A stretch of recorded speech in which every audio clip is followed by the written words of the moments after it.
আমার বাবা মাকে প্রচুর ভালোবাসতো, সব নিজের দোষে না আমি নষ্ট করেছি। ওই জায়গাগুলো না এখন মনে মনে অনুতাপ করি। তার কারণ কি, তখন মানুষ বলে না, ছোটো ছোটো মানুষ ছোটো থাকতে অতটা অভিজ্ঞতা হয় না, অনেকটা এই হয় না তো। হ্যাঁ, যেমন প্রথম অভিজ্ঞতা হয়নি যখন হোস্টেলে যখন ছিলাম, মানুষের যখন জন্মগ্রহণ করে ঘরের খবর জানতাম না কিছু। হ্যাঁ, এই যে সময় মানে ওই সেটু বলেছিল বিকিতকে ভালোবাসে, ওটা বন্ধু বা বয়ফ্রেন্ড করাটা উচিত হয়নি। ওটা বাবার ইজ্জতটা নষ্ট করাটা উচিত হয়নি, এটা মনে মনে অনুতাপ হয়। আর দ্বিতীয় ভুলটা কী ছিল, যে সৌমেনের সাথে বন্ধু করাটা উচিত হয়নি, বয়ফ্রেন্ড করাটা উচিত হয়নি। ওই বাগবা যখন পড়তাম না, তখন সোমাও ক্ষতি করতো, পল্লবীও ক্ষতি করতো, ওদের মাঝখানে কোনো তৃতীয় ব্যক্তি আসেনি বলে তাই আমার ক্ষতি করতো। সেটা আমি পরবর্তীকালে মানুষের তো বয়সের সাথে বড় হয় না বা অভিজ্ঞতা হয় না, এটা ঠিক তাই।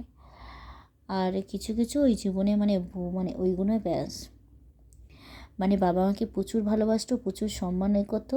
মানে বাবার যেই ভালোবাসাটা আমাকে ভালোবাসতো, সব নিজের নিজেই সেই জায়গাটা নষ্ট করে দিয়েছিলাম। এখন মনে মনে অনুতাপ করি।